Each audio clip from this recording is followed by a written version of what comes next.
آپ ہر سال کیوں مناتے ہو؟ کیا ہر سال رحمتیں برستی ہیں؟ آپ خوشی کا موقع اور ولادت کی خوشیاں ہر سال کیوں مناتے ہو؟ کوئی یہ آپ سے کہہ سکتا ہے جس کو ولادت کی خوشی کھٹکتی ہوگی؟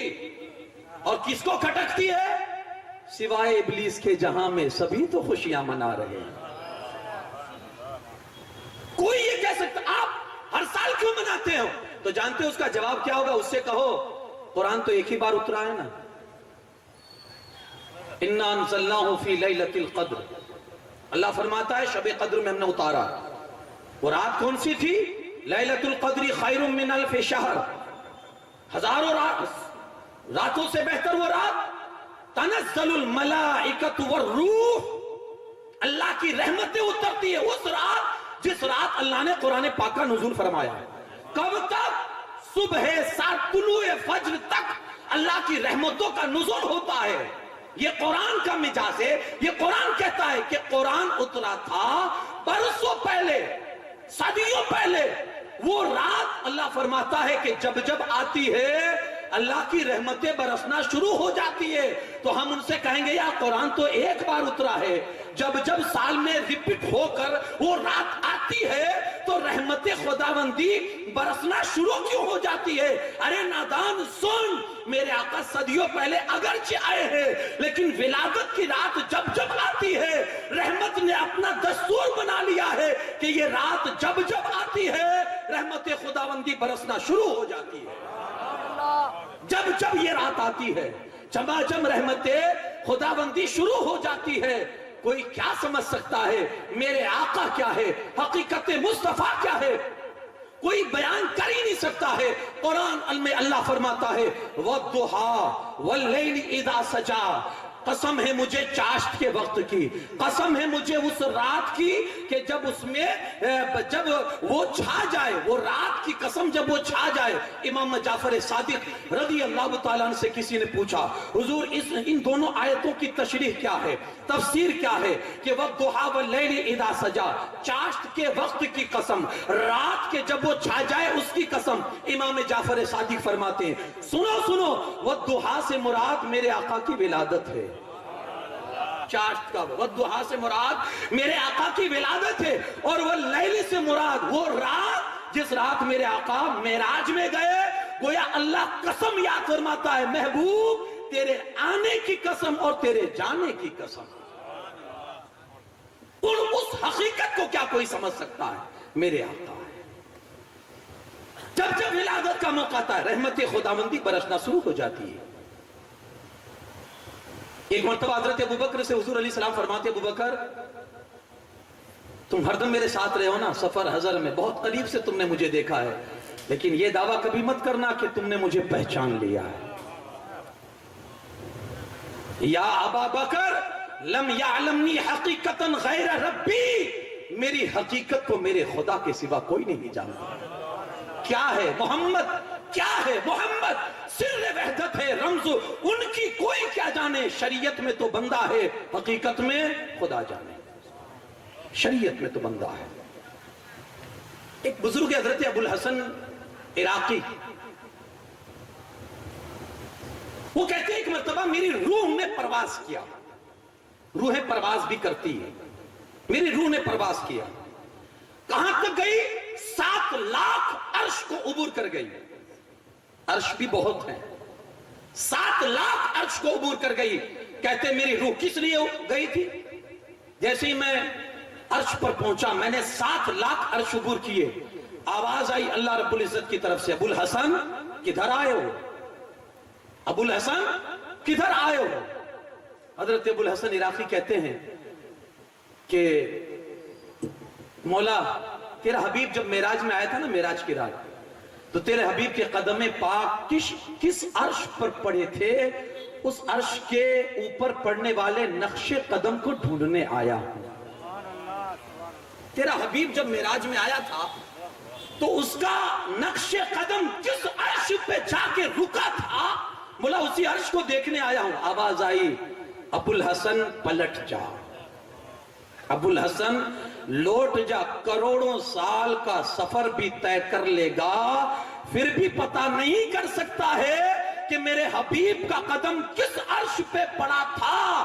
ارے جس حبیب کے قدم کا یہ حال ہے اس حبیب کے سر مقدس کا حال کیا ہوگا؟ کوئی کیا کہہ سکتا ہے, کوئی کیسے اندازہ لگا سکتا ہے اس شخصیت کے حوالے سے حضور کیا ہے, حضور کی عظمتیں کیا ہے, حضور کا مقام کیا ہے, حضور کی صفتیں کیا ہے. اسی آقا کی بارگاہ میں خراج عقیدت کے لیے ہم آئے. اللہ نے یہ موقع اور یہ فرصت عطا فرمائی, یہ اس کی کرم نوازی ہے. بس اسی کے شکر میں آج ہم اور آپ جمع ہوئے ہیں. کوئی کہتا رہے کائنات کو جس کے حسن کی وجہ سے حسن ملا ہے, اسی حسن والے آقا کا میلاد منانے کے لیے ہم بیٹھے ہیں. میرے آقا صلی اللہ تعالی علیہ وسلم جس شب تشریف لائے, آپ اندازہ لگائیں کہ وہ شب کیسی شب رہی ہوگی. قرآن ہمیں خوشی منانے کا خود حکم دیتا ہے. قل بذالک قل بفضل اللہ وبرحمتہ فبذالک فلیفرحوا ھو خیر مما یجمعون. اللہ فرماتا ہے حبیب آپ فرما دیجئے کہ جب تمہارے پاس اللہ کی کوئی رحمت آئے نا تو اس کی رحمت پر اللہ کا شکر ادا کرو اور خوشی مناؤ. اس کی رحمت پر شکر ادا کرو اور خوشی مناؤ. ہوا خیر مما یجمعون. اللہ فرماتا ہے تم نے جتنا مال جمع کیا ہے نا وہ مال سے زیادہ ہے ولادت کی خوشیاں منانا. یعنی اب آپ کو اس میں کنجوسی سے کام نہیں لینا, وہ جو میلاد ہے نا آقا کا اس کو منانا ہے. ایک بزرگ تھے حضرت تمیم داری, انہوں نے شام سے کچھ لائٹیں منگوائی تھی, اس زمانے میں دیے منگوائے تھے, اور مسجد نبوی کو انہوں نے سنوارا, پوری مسجد میں لائٹنگ کی انہوں نے. اس زمانے کے حساب سے دیے وغیرہ چراغ وغیرہ روشن کیے. جب رات ہوئی تو چراغ روشن کیے تو پوری مسجد نبوی شریف منور ہو گئی. سرکار اقدس صلی اللہ علیہ وسلم جب ولادت کی رات حضور مسجد نبوی شریف میں تشریف لائے اور جب مسجد نبی کو پر نور دیکھا, منور دیکھا, کہا کس نے یہ کیا؟ سامنے آ کر عرض کرتے یا رسول اللہ صلی اللہ علیہ وسلم یہ کام میں نے کیا ہے. حضور کے دل سے دعا نکلتی ہے, تمیم جیسے تو نے اللہ کے گھر کو سجایا اور منور کیا ہے, اللہ تیری دین اور دنیا دونوں کو منور کر دے. یار اس لیے گھر کو سجاتے ہیں, یار اس لیے مسجدوں کو سجاتے ہیں کہ حضور کی دعا میں شمولیت ہو جائے, حضور کی دعاؤں کا حصہ مل جائے, کہ کم سے کم ہمارے دل تو جگمگا جائیں. تو یہ اللہ خوشی. دیکھیے انسان کی زندگی میں خوشی بھی آتی ہے, غم بھی آتی ہے. اسلام ایسا دین مکمل ہے کہ جس نے اپنے ماننے والے کو کہیں تنہا نہیں چھوڑا. آپ کی زندگی میں خوشی آئے گی, آپ کو خوشی کس طرح سے سیلیبریٹ کرنی ہے. آپ کی زندگی میں غم آئیں گے, آپ کو غم کس طرح سے گزارنے اور غم میں کیسے رہنا, ساری چیزیں اسلام نے بتا دی ہے. حال یہ ہمارا کہ جب خوشی آتی ہے نا, جب خوشی آتی ہے تو اللہ کو بھول جاتے ہیں, غم آتے ہیں اللہ کو بھول جاتے ہیں, خوشی آتی ہے تو بھول جاتے ہیں. یہ حال ہے. غم آیا اللہ کو بھولے, خوشی آئی بھول گئے. اب اسلام کا نظریہ دیکھو کہ کس انداز سے آپ کو خوشی منانی اور کس انداز سے آپ کو غم منانے. خوشیاں دو طرح کی ہوتی ہیں, ایک فخر والی خوشی اور ایک شکر والی خوشی. فخر والی جو خوشی ہوتی ہے نا, فخر والی, اس میں آدمی کی نظر اپنے نفس پر ہوتی ہے, وہ جرم کرتا ہے, وہ گناہ کرتا ہے, وہ تکبر میں مبتلا ہو جاتا ہے. کیونکہ فخر جو ہے تو فخر والی خوشی میں تکبر آتا ہے, گناہ ہوتے ہیں, اللہ کی ناراضگی مول لیتا ہے انسان. اور شکر کی خوشی جب آتی ہے نا تو اللہ کی حمد بیان کرتا ہے, نعتیں گنگناتا ہے, عبادت کرتا ہے. اب ہم دیکھیں کہ جب نبی کا ذکر آتا ہے تو ہم کون سی خوشی مناتے ہیں. میرے بھائی یہ ایسی خوشی ہے نا کہ کوئی آپ کی زندگی میں بہت سی خوشیاں آتی ہوگی. بیٹا پیدا ہوا تو آپ خوشیاں مناتے ہیں, لوگوں کو مٹھائیاں بانٹتے ہیں, اس کے نام کا عقیقہ کرتے ہیں, آپ لوگوں کو گوشت تقسیم کرتے ہیں, خوشی ہے. آپ کے گھر شادی ہوئی بیٹے کی, آپ ولیمہ کر کے لوگوں کو انوائٹ کرتے ہیں, دعوتیں دیتے ہیں, لوگوں کو کھانا کھلاتے ہیں, آپ کی خوشی ہے. کچھ خوشیاں ایسی ہوتی ہے جو ایک آدمی تک محدود ہوتی ہے, ایک آدمی تک. کچھ خوشیاں ایسی ہوتی ہے جو آدمی اکیلے سیلیبریٹ کرتا ہے, اکیلے مناتا ہے. جیسے آدمی بیمار تھا, شفا مل گئی، آدمی خود خوش ہو جاتا ہے. بیٹے کی شادی ہو گئی، آدمی خوش ہو گیا. ولادت ہوئی، آدمی خوش ہوا.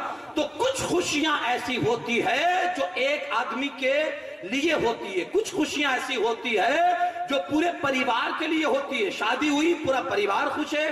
کچھ خوشیاں پورے شہر کے لیے ہوتی ہے، کچھ خوشیاں پورے ملک کے لیے ہوتی ہے. لیکن کائنات میں کیسی بھی خوشی ہے نا، زمین پر بھی منائی گئی، آسمانوں پر بھی منائی گئی. عرش والوں نے منائی، فرش والوں نے منائی، ہر جگہ منائی. میرا امام کہتا ہے عرش پہ تازہ چھیڑ چھاڑ، فرش پہ تحفہ دھوم دھام، کان جدھر لگا یہ تیری ہی داستان ہے. جہاں دیکھو اسی آمد کی خوشیاں، جہاں دیکھو اسی ولادت کی خوشیاں. ایک خوشی یہ تھی کہ پوری کائنات میں انسان تو انسان، جانوروں، درخت نے بھی جس کے آنے کی خوشیاں منائی اور صبح قیامت تک مناتے رہیں گے. وہ خوشی ہے آمد مصطفیٰ کی خوشی. خوشی ہے آمد مصطفیٰ کی خوشی. حشر تک ڈالیں گے ہم پیدائش مولا کی دھوم، مثل فارس نجد کے قلعے گراتے جائیں گے اور خاک ہو جائے عدو جل کر، مگر ہم تو رضا، دم میں جب تک دم ہے ذکر ان کا سناتے جائیں گے. دم میں جب تک دم ہے. تو یہ خوشیاں. اچھا یہاں ایک بات اور بھی عرض کرو، خوشیاں کچھ لیمیٹڈ ہوتی ہے، ایک دن کی، ایک مہینے کے لیے، ایک سال کے لیے، کچھ سالوں کے لیے، پھر وہ خوشیاں ختم ہو جاتی ہیں. آپ کے ہاں بیٹا پیدا ہوا تو چند دن آپ کو خوشیاں رہے گی. آپ کو کوئی کسی دن آپ کو کوئی آپ کی پسندیدہ چیز مل گئی تو وہ آپ کی چند لمحوں کے لیے خوشی رہے گی. آپ کے بیٹے کی شادی ہوئی تو چند دنوں تک آپ کے گھر میں خوشی کا ماحول رہے گا. لیکن یہ خوشیاں لیمیٹڈ. ایک خوشی وہ بھی ہے کہ جب سے اللہ نے دنیا بنائی ہے نا، تب سے وہ خوشی منائی جا رہی ہے اور صبح قیامت تک، بلکہ قیامت میں بھی جس کی آمد کے اور جس کی عظمتوں کے ڈنکے بجتے رہیں گے، وہ عظمتوں والا آقا ہے ہمارا تمہارا نبی. عظمتوں والا آقا ہے ہمارا اور تمہارا نبی. فقط اتنا سبب ہے انعقاد بزم محشر کا کہ ان کی شان محبوبی دکھائی جانے والی ہے. ہمیشہ منائی گئی اور ہمیشہ. بلکہ میں یہ عرض کروں، آدم سے لے کر ایدم جتنے نبی آئے نا، سب نے اس نبی کے آنے کی بشارتیں سنائی، خوشخبریاں سنائی. سب نے جو بھی آئے، انہوں نے حضرت ابراہیم علیہ السلام نے دعا کی، ربنا وبعث فیہم رسولا، اے اللہ جس رسول کا تو نے وعدہ کیا ہے کہ آخری زمانے میں آئے گا، مولا میری اولاد میں دے دینا، مولا میری اولاد میں دے دینا. ادھر ابراہیم علیہ السلام نے یہ دعا کی، ادھر عیسیٰ علیہ السلام اپنی قوم کو خبردار کر کے کہتے ہیں، ارے سنو سنو، مجھ میں جو کمالات دیکھتے ہو یہ تو کچھ نہیں ہے. آخری زمانے میں کمال والا نبی آئے گا جس کی شان یہ ہوگی کہ کتنے تارے کھلے چھپ گئے، کیا خبر کتنے تارے کھلے چھپ گئے، پر نہ ڈوبے نہ ڈوبا ہمارا نبی. وہ نبی آئے گا. ایک دن حضرت عیسیٰ علیہ السلام تقریر کر رہے تھے تو اللہ نے وہ طاقت دی تھی کہ جب بھی بولنا شروع کرتے تو لوگ اش اش کرنے لگ جاتے. ایک خاتون آئی سامنے اور کہا، عیسیٰ بڑی مبارک ہے وہ ماں جس نے تجھے دودھ پلایا ہے، بڑی پاکیزہ ہے وہ عورت جس کے گود میں تو نے پرورش پائی ہے، اب شاید دنیا میں کوئی ایسا بچہ پیدا کر سکے. حضرت عیسیٰ علیہ السلام نے کہا، مائی یہ مت کہہ، تو یہ تو کہہ سکتی ہے کہ میری زبان بڑی اچھی ہے اور میں اچھا بول لیتا ہوں، میری زبان میں کمال ہے، یہ تو کہہ سکتی ہے، مگر یہ مت کہہ کہ اب شاید کوئی ماں ایسا جنم کسی بچے کو دے سکے. رہے سن لے، آخری زمانے میں کوئی ایک ایسی ماں ہوگی، زمانہ جسے آمنہ خاتون کہے گا. اس کی شان یہ ہوگی کہ اللہ اس کے گھر میں اور اس کی گود میں ایسا بیٹا دے گا جو سارے نبیوں کا سردار بن کر آئے گا. سن مائی، اگر مجھے موقع مل جائے نا اور اس کے قدموں میں بیٹھنے کی جگہ مل جائے تو میری معراج ہو جائے گی. عیسیٰ علیہ السلام یہ کہہ رہے ہیں. ایک مرتبہ تقریر کی اپنے ماننے والوں کے بیچ میں تو کسی نے کہا کہ بڑی اچھی بات آپ نے کی، بڑی اچھی تقریر آپ نے کی، آپ بولتے ہیں تو دل لوٹ لیتے ہیں، آپ بولتے ہیں دل آپ پر قربان ہو جاتا ہے، آپ وہی ہے نا سارے نبیوں نے جس کی بشارتیں سنائی، آپ وہی ہو. آپ نے کہا نہیں، میں وہ نہیں ہوں. اس کی تو بات ہی نرالی ہے، اس کی تو شان ہی نرالی ہے، اس کی بات کیا کرے. ارے وہ تو ایسا ہے کہ اگر لوگوں کے سامنے آ جائے اور اپنے جلوے کا ایک پردہ اٹھا دینا تو لوگ غش کھا کے گر جائیں. اس کا حسن ایسا ہے کہ حسن یوسف دم عیسیٰ ید بیدہ داری آنچ خوبہ ہما دارن تو تنہا داری. چاہے حسن یوسف ہو یا عیسیٰ کا دم ہو یا موسیٰ کا عصا ہو، موسیٰ کا ید بیدہ ہو، کچھ بھی ہو، یہ سب کچھ اگر کسی ذات میں یکجا طور پہ نظر آئے گا تو وہ ذات مصطفیٰ صلی اللہ علیہ وسلم ہے. اب وہ الگ ہی شان والے آقا ہے، وہ میں نہیں ہوں. آدم سے لے کر عیسیٰ تک ہر نبی نے آنے کی بشارتیں سنائی ہے. بلکہ حضرت آدم علیہ السلام اپنے بیٹے حضرت شیس کو اپنے آخری وقت میں بلایا اور کہا بیٹا سن، یہ ہمارے باپ کا میں طریقہ بتا رہا ہوں. ابو البشر، سارے انسانوں کا باپ آدم علیہ السلام، ان کا عقیدہ دیکھیے. بیٹے کو بلایا اور کہا بیٹا سن، جب کوئی پریشانی آئے نا، جب بھی کوئی پریشانی آئے نا، رسول اللہ کا وسیلہ لے کر دعا کرنا، اللہ تیری دعا سن لے گا. یہ ہمارے باپ کا عقیدہ ہے. اب کوئی آپ کو کیسی بھی پٹی پڑھائے ہے نا، باپ سے بڑھ کر تو نہیں ہوتا نا، کیسی بھی پٹی پڑھائے، یہ ہمارے باپ کا عقیدہ ہے. تو حضرت شیس علیہ السلام نے عرض کی ابا جان اچھا کوئی بھی مسئلہ؟ کہا یہ تو بتائیے آپ نے یہ نام جانا کیسے؟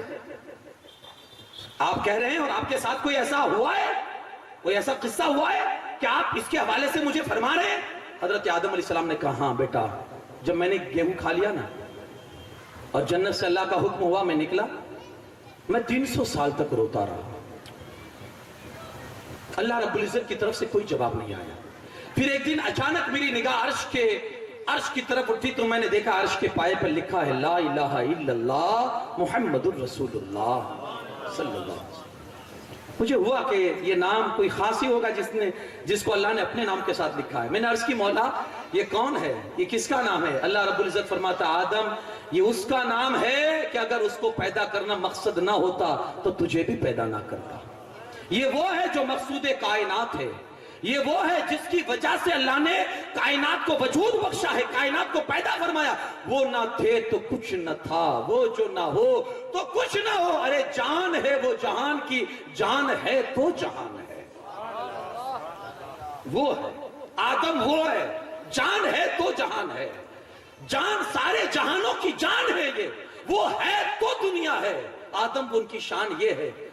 تو حضرت آدم سمجھ گئے کہ لگتا ہے یہ بہت قریبی ہے اور اللہ کے بڑے پسندیدہ ہے. تو اب دعا کرتے ہیں وسیلہ لے کر، مولا تو پھر وہ تیرا بڑا حبیب ہے، اب اسی حبیب کو واسطہ دے کر، اس حبیب کا وسیلہ لے کر دعا کرتا ہوں میری خطا میری لغزش کو معاف فرما دے. آدم علیہ السلام کہتے ہیں بیٹا میں نے جب اس ذات کو اللہ کی بارگاہ میں وسیلہ بنایا تو اللہ نے میرے سن لی اور میری دعا کو قبول فرما لیا. بیٹا جب بھی ضرورت پڑے اس نام کا وسیلہ لے کر دعا کر. بلکہ حضرت سلیمان علیہ السلام پوری دنیا پر حکومت تھی آپ کی، تخت پر بیٹھے اور جا رہے تھے، اڑتے ہوئے تخت لے جا رہا تھا آپ کو ہوا میں. جنات آپ کے امت کے اکابر علماء اور ولیاء سارے سب اولیاء سب بیٹھے تھے. اڑتے اڑتے ایک مقام آیا، حضرت نے اشارہ کیا کہ زمین پر تخت کو اتارا جائے. تخت اترا، آپ نے سب کو نیچے اتارا اور کہا پیدل چلو، یہ جو ایریا ہے اس کو پیدل طے کرنا ہے، پیدل چل کے یہاں تخت نہیں اڑے گا. لوگ پیدل چلے اور جتنا ایریا آپ نے فرمایا تھا اتنا ایریا پیدل چل کے گئے. جب پھر واپس آپ تخت پر بیٹھے تو کسی نے پوچھا حضور یہ منظر پہلی مرتبہ دیکھنے کو ملا، آپ کہیں اترے نہیں ہیں، ہر جگہ تخت پر اڑ کے جاتے ہیں، پوری دنیا میں آپ کی حکومت ہے، یہ جگہ خاص کیوں ہے؟ کہا جب میں اڑ رہا تھا نا تو اللہ رب العزت کی طرف سے میرے دل میں یہ بات آئی سلیمان یہاں سے تخت پر اڑنا یہ اس سرزمین کی بے عزتی ہوگی، اتر جاؤ. اتر گئے. کہا حضور ایسا کیوں، یہ سرزمین کوئی خاص ہے؟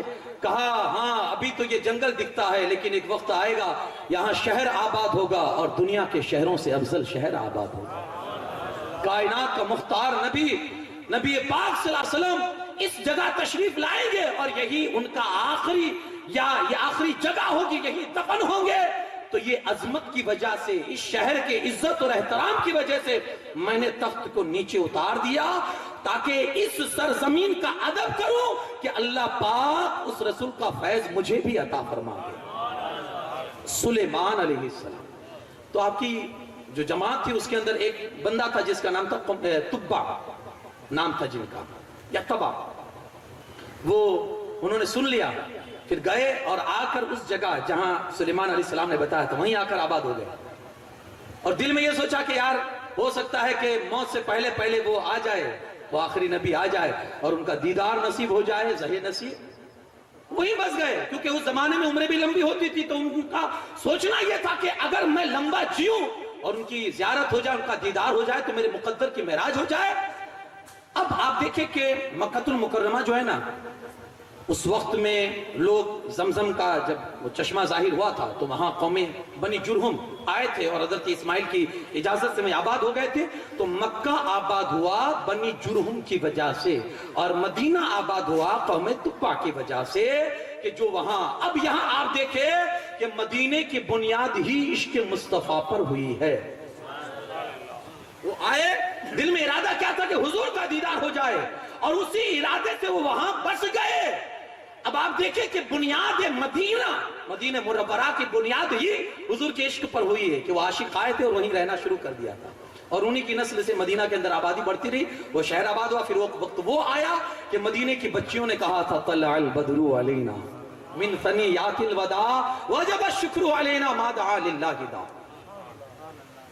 میرے آقا تشریف لائے، ہر زمانے کے نبی نے اپنے اپنے حساب سے نبی کے پاک صلی اللہ علیہ وسلم کی آمد کا تذکرہ کیا ہے، ہر زمانے میں ہر نبی نے، کہ حضور تشریف لانے والے ہیں، پرچار پہلے ہی سے تھا، اور حضور تشریف لائے تو آپ دیکھیں کس انداز سے میرے آقا تشریف لاتے ہیں۔ اللہ پاک نے جب حضرت آدم علیہ السلام کو پیدا فرمایا نا، تو نور مصطفیٰ اٹھا کے پشت آدم میں رکھا، نور مصطفیٰ اٹھا کے پشت آدم میں رکھا۔ آدم علیہ السلام جنت میں رہ رہے ہیں، جنت میں گھوم رہے ہیں، ایک مرتبہ حضرت آدم علیہ السلام نے دیکھا کہ فرشتے ان کے پیچھے ہاتھ باندھ کے کھڑے ہیں اور درود و سلام کا نذرانہ پیش کر رہے ہیں،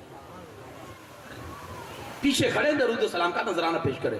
حضرت آدم پیچھے دیکھتے ہیں کہ کیا سما ہے، جب میں چلتا ہوں فرشتے میرے پیچھے ادب کر کے کھڑے ہو جاتے ہیں، درود و سلام کا نذرانہ پیش کرتے ہیں۔ اللہ کی بارگاہ میں عرض کی، مولا یہ کیا مسئلہ ہے، یہ کیا بات ہے؟ اللہ فرماتا ہے آدم تمہاری عزت میں نہیں، تمہاری پشت انور میں جو نور محمدی ہے نا، اس کے ادب میں اور اس کی تعظیم میں فرشتے صلاۃ و سلام کا نذرانہ پیش کرتے ہیں۔ یار فرشتوں کی سنت ادا کر لینا صبح صادق کے وقت، بال مبارک جو ہمارے سامنے ہوں گے نا، حضور کا زندہ معجزہ ہے۔ کیا ہے حضور کا زندہ معجزہ ہے، اس کو سامنے دیکھنا اور دل ہی دل میں آہستہ انداز میں بے ادبی نہ ہو، آہستہ انداز میں بے ادبی نہ ہو، پھر کہہ رہا ہوں بے ادبی نہ ہو، آوازیں نہ ہو، کیونکہ اتنا یاد رکھیے جہاں ان کے عاشق ان کی مجلسیں سجاتے ہیں تو پھر یہ بھی عقیدہ رکھو کہ حضور تشریف لاتے ہیں۔ ادب کے ساتھ کھڑے ہو کر حضور کی بارگاہ میں کچھ دیر صلاۃ و سلام کا نذرانہ پیش کر دینا تاکہ فرشتوں کی سنت ادا ہو جائے گی۔ موئے مبارک، اب یہ کیا ہے ہمارے لیے کیا ہے کہ ہم کسی بات کو اتنا سیریس نہیں لیتے۔ پہلے زمانے میں آپ دیکھیں نا کیا اہمیت کی موئے مبارک شریف کی، حضور کے بال مبارک شریف کی اہمیت لوگوں کے نزدیک۔ حضرت خالد بن ولید ہمیشہ اپنی ٹوپی میں رکھتے تھے، کسی نے پوچھا یہ تو کہا میری طاقت کے بلبوتے پر جنگ نہیں جیتتا ہوں، حضور کے موئے مبارک کے صدقے میں جیتتا ہوں، میرا کوئی کمال نہیں ہے۔ اور ایک جنگ ایسا ہوا تھا ٹوپی بھول گئے، جنگ ہار رہے تھے، اندازہ ہوا کہ یار ٹوپی بھول گیا ہوں جس میں بال مبارک شریف تھے، ٹوپی بھول گیا ہوں۔ اس وقت احساس ہو چکا تھا میری کوئی قابلیت نہیں ہے، میری کوئی خوبی نہیں ہے، میری کوئی طاقت نہیں ہے، جہاں جہاں بھی میں نے جنگ کے جوہر دکھائے ہیں طاقت مصطفیٰ کے بال مبارک شریف کی۔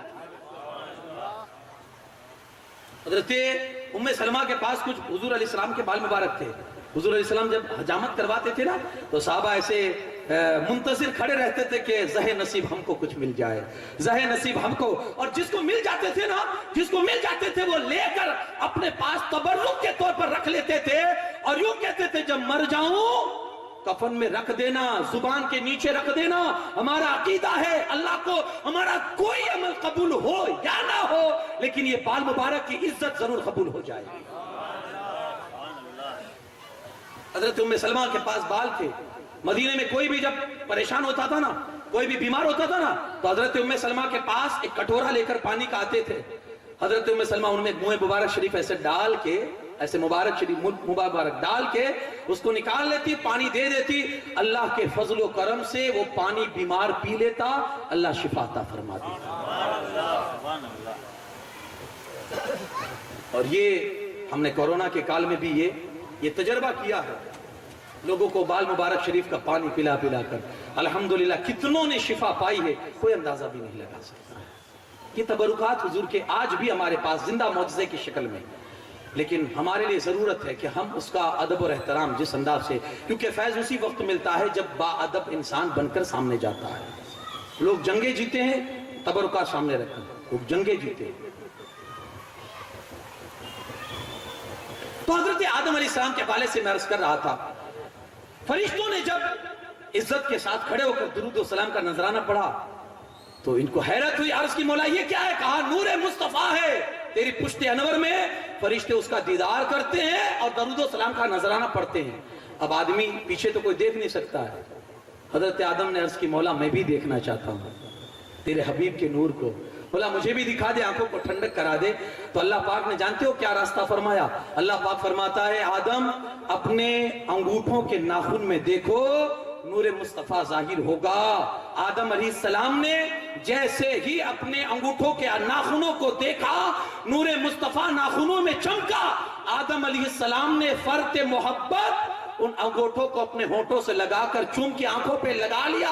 میرے بھائی اگر آج رسول اللہ کا نام سن کر اگر تو چوم کر انگوٹھوں کو آنکھوں سے لگاتا ہے تو یہ اپنے باپ آدم کی سنت پر عمل کرتا ہے. یاد رکھنا, جب جب نام مصطفیٰ آئے گا, جب جب نام مصطفیٰ آئے گا تو انگوٹھوں کو چومے گا. ہمارا تجربہ ہے جتنی مرتبہ چومے گا اللہ تیری آنکھوں کی بینائی اور روشنی کو اور زیادہ فرما دے گا. چومو, اگر آنکھوں کو سلامت رکھنا چاہتے ہو چومو. اب اس میں عشق والوں کے لیے دلیل کی کوئی ضرورت نہیں. کوئی کہے نا کہ اس میں دلیل کیا ہے تو کہنا بغیر دلیل کے ہم رسول اللہ کی عظمتوں کو مانتے ہیں. دلیل بغیر دلیل.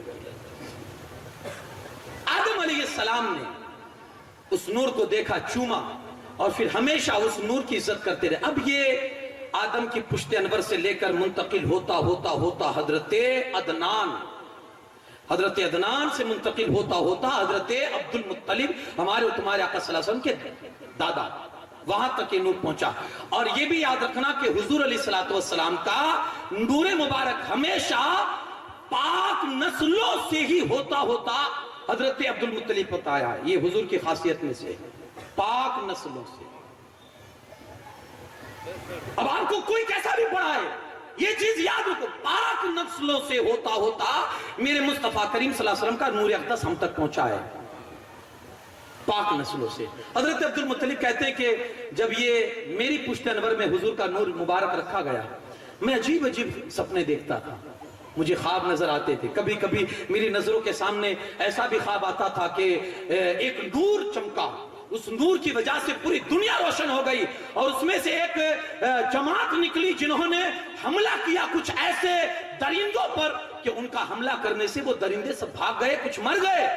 میں حیران ہو گیا کہ یہ خواب, میں ایک نجومی تھا اس کو پوچھنے کے لیے گیا یہ خواب, تو اس نے ساری حقیقت دیکھی, وہ جان گیا کہ یہ حقیقت ہے کہ حضور تشریف لا رہے ہیں, لیکن اس نے مجھے جھوٹ کہا یہ ایسے ہی تم نے خواب دیکھ لیا, جاؤ اس میں پریشان ہونے کی ضرورت نہیں ہے. حضرت عبد المطلب کہتے ہیں مجھے بے چینی میرے دل میں تھی کہ اس خواب کی یار تعبیر مجھے جاننی کیا ہے. تو میں ایک عورت تھی کاہنہ, اس کے پاس پہنچا اور اس عورت سے میں نے اپنا پورا یہ خواب تفصیل سے بتایا. عورت اٹھ کھڑی ہوئی اور کہتی ہے اگر تمہارا یہ خواب سچا ہے, ایک بیٹا تمہارے گھر میں جنم لے گا کہ جس کے آتے ہی پورے کائنات کے اندھیرے دور ہو جائیں گے, مٹا دے گا ظلمتوں کو, مٹا دے گا کفر کی تاریکیوں کو, اس کی یہ شان ہوگی.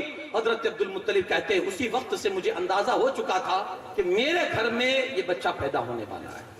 آپ نے شادی کی, پہلی عورت جو آپ کی ہوئی وہ چند مہینوں میں انتقال ان کا ہو گیا, کچھ دنوں میں انتقال ہو گیا.